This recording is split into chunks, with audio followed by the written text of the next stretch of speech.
para jamaah kaum muslimin wal muslimat rahimakumullah. Aya hiji santri begitu ngajina bagus, baca Qur'ana hebat, jadilah ustad, jadilah kiai. Di pondokna geus ngajar ngaji nya. Begitu balik ke imah mulai hayang menguasai masjid. Masjid kunyana dipilih imam-imamna termasuk nyana hayang jadi imam. Mulai rada kacau di masyarakat. Kedua, manehanana hayang menguasai kekiaian. Berarti rasa takabur aya. Datanglah nyana ka kiai kolot. Barang datang ke kiai kolot maca Fatihah maghrib kan geus kolot. Geus kolot kan rero. Kunyana didengekeun baca Fatihahna teu bagus. Beres salat maghrib nyana ngomong, Pak Kiai, udah sekarang gini aja, Pak Kiai udah nggak usah ngimamin, baca Fatihahnya nggak bagus, udah sadar aja dah. Iya, Kiai udah nggak bagus baca Fatihahnya, udah ntar besok saya aja yang jadi imam. Tak iya santri kakarak bisa ngaji doang. Isuk nyana ngomong gitu deh, tilu poe berturut-turut nyana ngomong gitu deh. Akhirnya cakokolot diri dia ya goblok ya budak ya. Hayang jadi imam nu aya di digeser ku nyana sakali deui sia ku aing tampili. Enggak tahu gua orang rawa pancing kali lu. Pijang. Bener bae kaopat peuting begitu nyana ngimaman deui kiai kaopat peuting. Ku nyana dinasehatan deui kiai eta ku jawara ditampili. Kabur loh, jangan ada di sini. Bukan begitu. Ini kiai tua ini udah enggak sah, bacaannya enggak bagus. Sah enggak sah, ini urusan gua. Lu yang baru datang, mabur sono. Akhirnya ku lantaran ditampilingan sombong garep kiai tuh. Yana balik deui ka imah kiaina ka ditu ka guruna. Cek guruna kunaon sih eta bararengep sagede kieu. Tempeleng kiai kata. Siapa yang tempeleng? Orang kampung. Atuh sia lamun ditampilingan ku urang kampung berarti teu beres hirup sia. Cicing deui di dia hirupna. Cicing di dia sia. Ulah balik 3 tahun deui. Waduh kiai. Mangkaning kula ieu pan geus jadi geus bisa ngaji naon deui, ja alfiah bisa, johar maknun bisa, mantek bisa. Ngaji fikih bisa, fatumin geus bisa. 3 tahun sia cicing lah di dia. Ulah waka balik.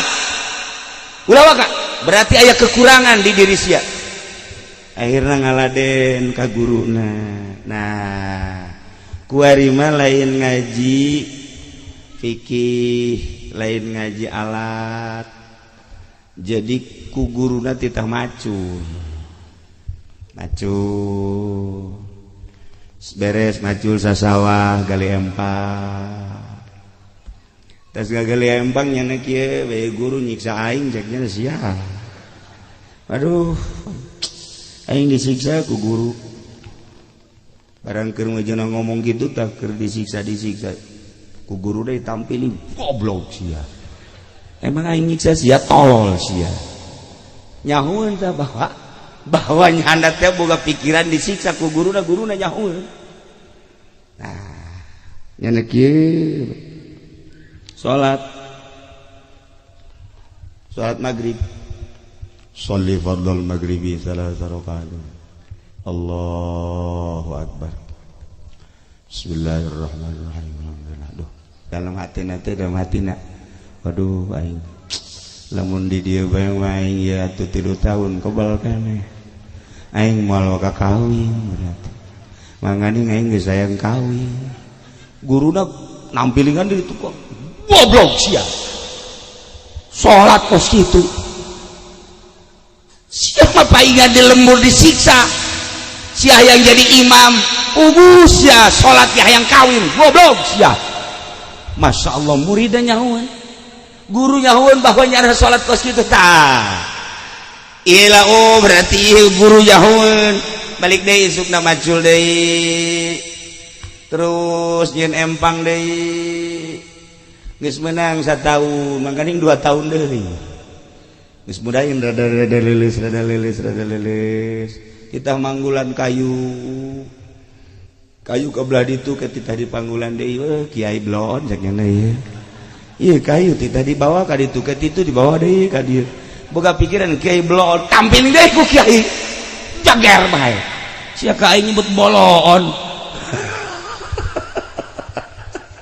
Nah iyalah kakarak sadar jana Masya Allah ieu kiai nyahoan bae cek cenah ieu ka hate aing sakakaler nyaho ka kidul nyaho. Nah inget ke Syekh Nawawi boga minantu ngaranna Najihun begitu lempang Syekh Nawawi Tanara begitu lempang tuh di kampung naon gara Syekh Nawawi Tanara kade ka mau di perjalanan kan aya pondok pesantren santrina loba Syekh Nawawi makan santrina ngan boga 11 12 saat eta ieu mah di dieu aya 200 santri eta kan minantuna ngomong kieu di jero hate aing lamun di dieu mah ngaji meureun bisa ngaji santrina loba ditowel ku Syekh Nawawi ulah boga pikiran di dinya bisa ngaji can pugus ya hate aing kanyahoan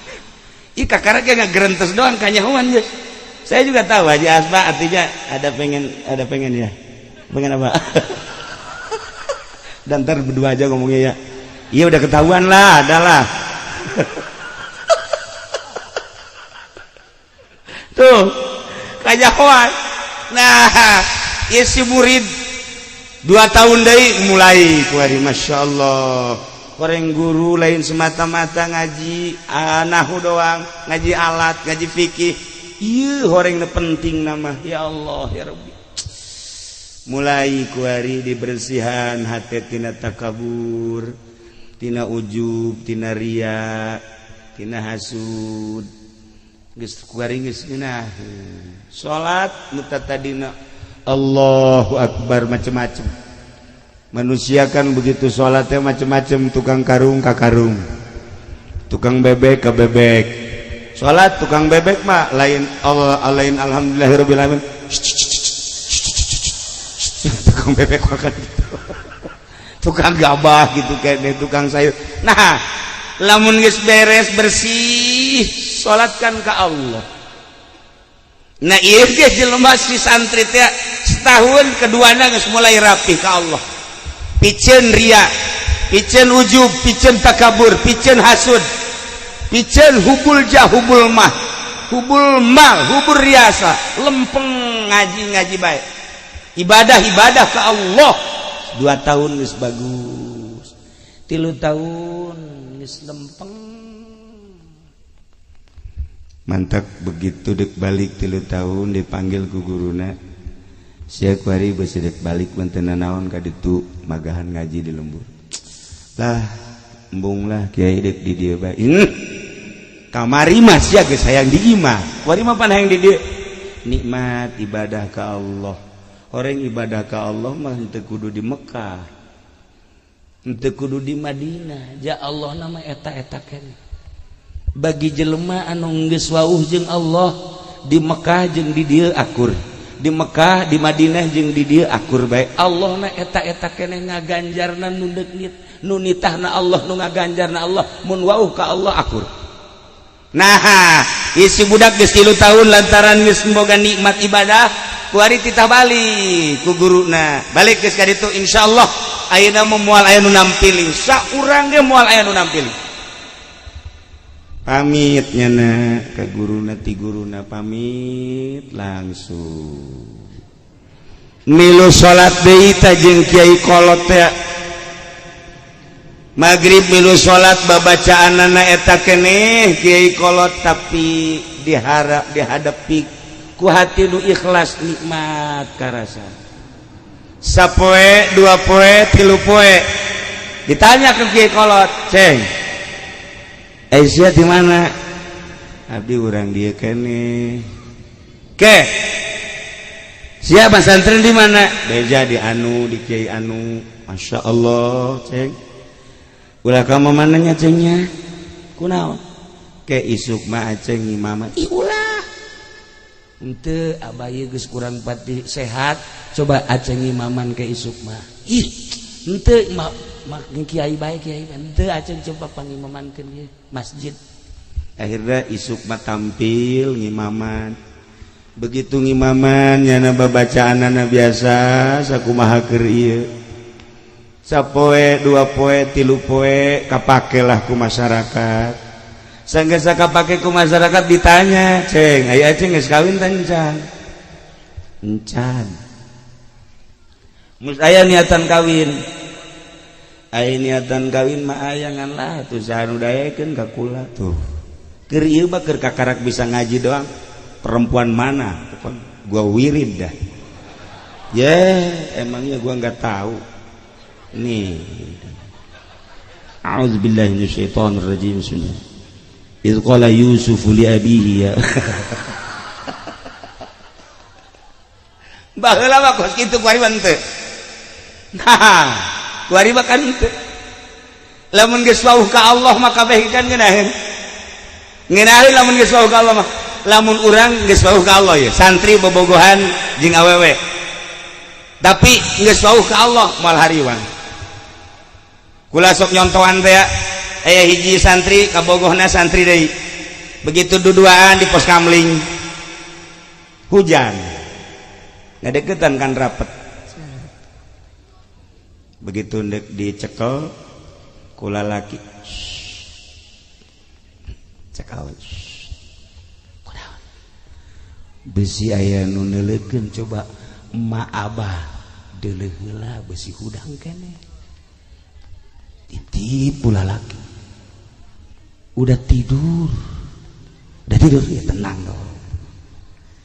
Di toilet. Kenapa? Besi aya RT, besi aya RT RW hudang kena. Coba dideuleuh heula kabeh. Enggak ada. Pareuman lampu, pareuman trek.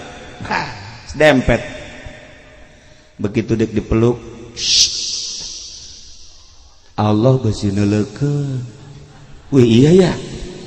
Masya Allah. Tah, lamun nyaho ka Allah makan geunaheun. Izin ka Allah. Allah meneuleukeun bae urang duaan ki Allah neuleukeun. Ya Allah. Coba lamun teu ka Allah gitu dicekel guys.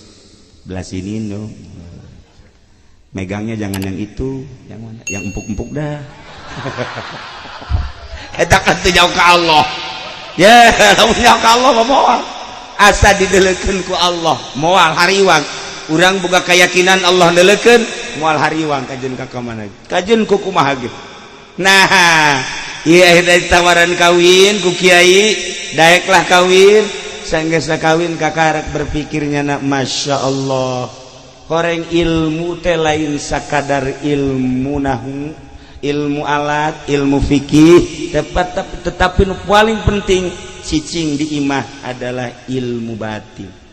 Ilmu jang ibadah ka Gusti Allah Subhanahu wa taala. Nu paling hese ya, nu paling hese lain nungtun jelema tina teu bisa maca Quran jadi bisa masih kecil. Menuntun santri dari tidak tahu baca kitab jadi bisa kecil.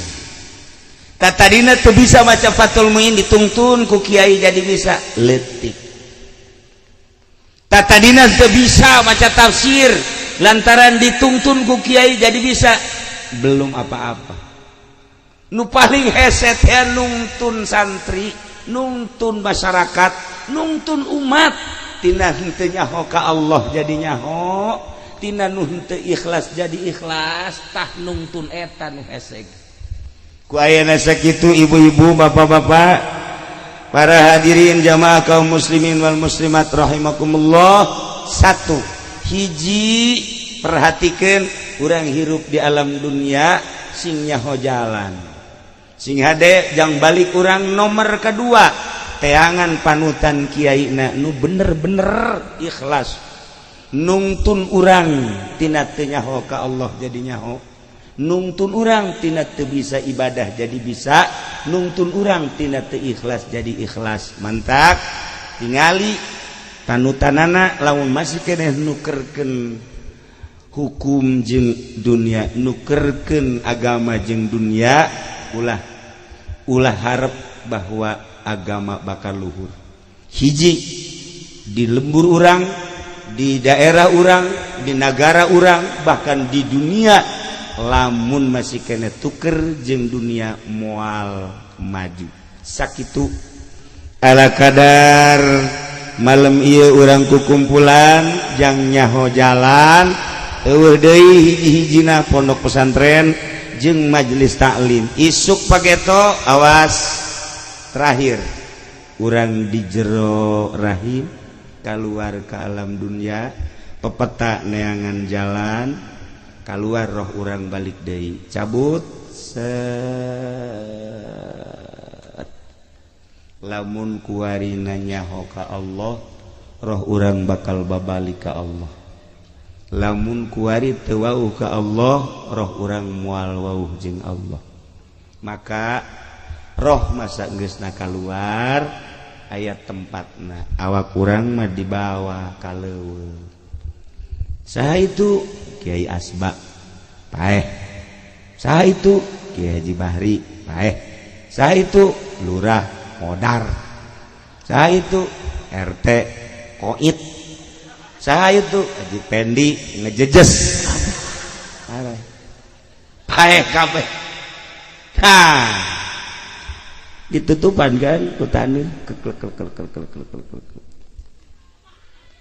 pocong urang dibuka yasupkeun ka kubur ieu dibuka jadi tempelkeun pakai tataban plak plak plak plak ya Allah tutup pakai tanah sapoe dua poe tilu poe empat poe lima poe seminggu ngagedean kan awak urang bekah 10 poe 15 poe mulai melentis tek jadi nanah getih 15 poe hancur anu kuari diwedakan we dakan isuk pageto bakal aya nanahan 15 poe 20 poe uyak di dia bilatung di dia bilatung awak kurang nu kuari dibangga-bangga dipandian make sabun dirapih-rapih bajuna ge teu meunang salah sikat gigina ge teu meunang anu njore seetik woh segala rupa ieu diurusan awak urang saha poe sapoena diurusan dipandian diurusan gering seetik diobatan gering seetik coba korek isuk nama isuk bakal ku bilatung ingat bilatungan awak urang sagelis saha bintang film kubur bilatungan sagagah saha jenderal kubur bilatungan sakaya saha di alam dunia kubur bilatungan nu di urusan awak unggal poe kurang isukna bakal bilatungan bae di jero kubur nu aman roh urang cabut wauh tatadina keur di dunia na ngaji ka kiai nyaho ka Allah nyaho ka Kangjeng Rasulullah balik ka Allah aman awak mah di jero kubur beah ku bilatu tapi roh urang mah senang-senang nu bahaya urang ngurusan awak doang roh urang teu wauheun jeung Allah kafir misalnya munafik misalnya musyrik misalnya atuh ieu roh urang kaluar teh teu wauh jeung Allah nya disiksa nya awak acak-acak nah jang introspeksi salila hirup urang di alam dunia sing hade urang bakal balik awak urang di urusan unggal poe tapi lamun rohna teh di urusan cilaka 12 nu paling hebat rohna diurus, awakna diurus, jang salat, jang ibadah. Rohna diurus sampai talar Quran, sampai unggal penting zikir. Maut set kubur, awakna di jero kuburan, lamun awak kurang talar Quran moal waniin bilatung. Ulah talar Quran Yasin be, urang talar Yasin. Tapi talarna beneran. Kubur. Surat Tabarok talar urang, Waqiah talar urang, kubur. Gali deui moal daekeun bilatung. Kamari kula katapuan anu di Cengkareng teh kadireres anu pernah kuburanana digali karena pelebaran jalan masih beleger. Anakna kan kamari silaturahim ke Cilongok. Kukula ditanya, itu bapak suka apa itu ya di wiridnya dulu? Cuman ngajar ngejah doang. Alif jabar a, beja berba aba, beja berta, beja berba, ta jabar bata, mim jabar mata, jabar mata, sin jaresia, jabar yasia, mata sia. Ngajar kos gitu doang. Cuman nyana lamun deuk sasare be maca Yasin, maca Tabarok, maca Waqiah. Tas sakitu doang. Maut, kubur 20 tahun dikubur, pelebaran jalan digali, belegar kan. Geus puguh tah mah wali-wali Allah mah. Wali-wali Allah manu ahli Allah, lamun digali kuburanna masih belegar wajar. Ieu mah jelema biasa. Nah, mantak ibu bapak ieu nya lamun deuk sare wae maca Tabarok. Aduh, Kiai. Baca Tabarok di mana tuh? Gak talar Tabaroknya juga. Kalau enggak talar Tabarok Waqiah sama. Kalau enggak Waqiah mas Yasin. Yasin lagi panjang. Kalau Yasin nggak talar mah itu surat Kahfi. Oh itu lagi mati saya mah baca surat itu. Nah sekarang kalau pengen aman di kuburannya, baca inna anzalnya aja 7 kali sebelum tidur. A'udzubillahi minasyaitonirrajim. Bismillahirrahmanirrahim. Inna anzalnahu fi lailatul qadr. Wa adraka ma lailatul qadr. Sama yang tadi. Yang buat ngelahirin tadi. Iya inanzalna 7 kali. Nah beres 7 kali. Makanya kalau jadi perempuan mohon dulu sama suami, Pak jangan diganggu dulu. Ngapain? Saya baca inanzalnya dulu. Ya 7 kali. Antar aja. Udah ngebet nih. Inanzalnya 7 kali mohon sama suami, jangan ganggu saya. 7 kali. Aduh Kiai kata inanzalnya mah masih kebanyakan 7 kalimat. Emang lu mah blon kali, nggak mau bacaan. Kulhu aja 3 kali, palak sekali, nas sekali, fatihah sekali. Cuman caranya begini. Bismillahirrahmanirrahim. Qul huwallahu ahad, Allahus samad, lam yalid walam yulad. 3 kali. Yuk. Bismillahirrahmanirrahim.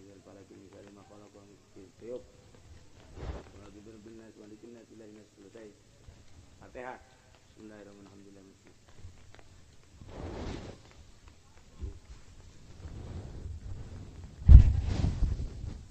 Saya Bapak Maju.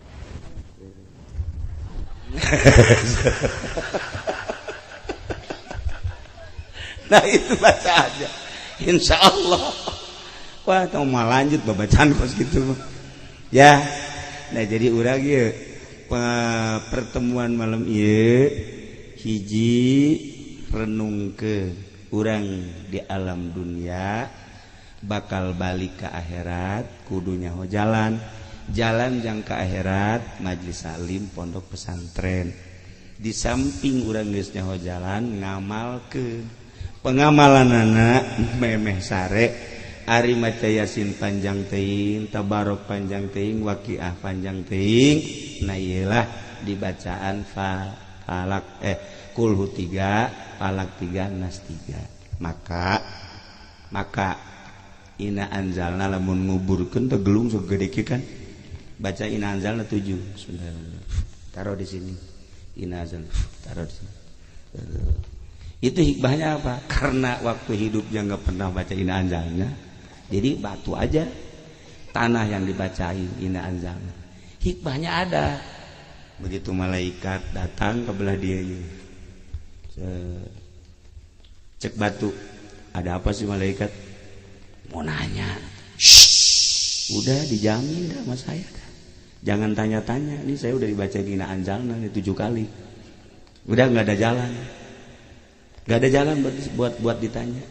Pindah malaikat ke belah dia, aya deui batu. Dek naon malaikat?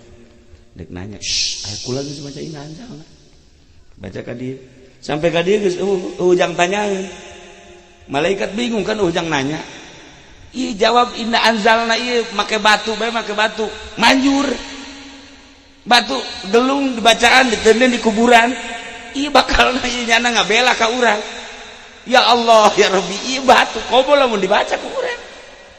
Nah iya kan lain lalagaan. Nah bentak urang mah ulah eureun-eureun ulah diputuskeun lamun anu maot ganjel make batu. Ganjel. Ulah dibacaan kieu deui. Beres teh ganjel. Mayit. Entar malam lu datang ke Haji Pendia. Dijamin datang. Lamun teu percaya buktikeun mun isuk anu paeh. Isuk anu paeh misalnya atau irhabe minggu hareup ya nu ngubur ya sukuna di datang syahir ka Haji Asba ya. Wah datang kucluk je. Ada apa lu siapa? Ini yang tadi saya dikubur. Ini ngapain ke sini? Ya mau ngajak Pak Kiai. Ye atuh masing-masing aja. Ya, pada jamaah kaum muslimin wal muslimat rahimakumullah. Nah iyalah malam ieu sakaligus jang bahan renungan. Urang hirup di alam dunia bakal balik ke akhirat. Amun ngurusan awak doang, awak bakal dikubur, tetapi lamun diurus roh urang bakal balik ke Allah. Tempat jang memikirkan tentang Allah dimulayan di pondok pesantren. Siap pondok pesantren di dia untuk mempelajari mimiti amil jurumia sampai sapina insyaallah. Eta ge si ahli lamun bisa. Lamun teu bisa atuh si ahlina bakekeng ku urang. Insyaallah ya. Itulah para jamaah kaum muslimin wal muslimat rahimakumullah. Urang ngadoa ka Gusti Allah mudah-mudahan pondok pesantren ieu dibere panjang, dibere berkah, alina jeung pamajikanna dibere sabar, Kyai Haji Asbana dibere tawakal jeung sabar, urang dieuna ge mudah-mudahan dibere tawakal jeung sabar, akhirna urang kabehan mudah-mudahan husnul khotimah.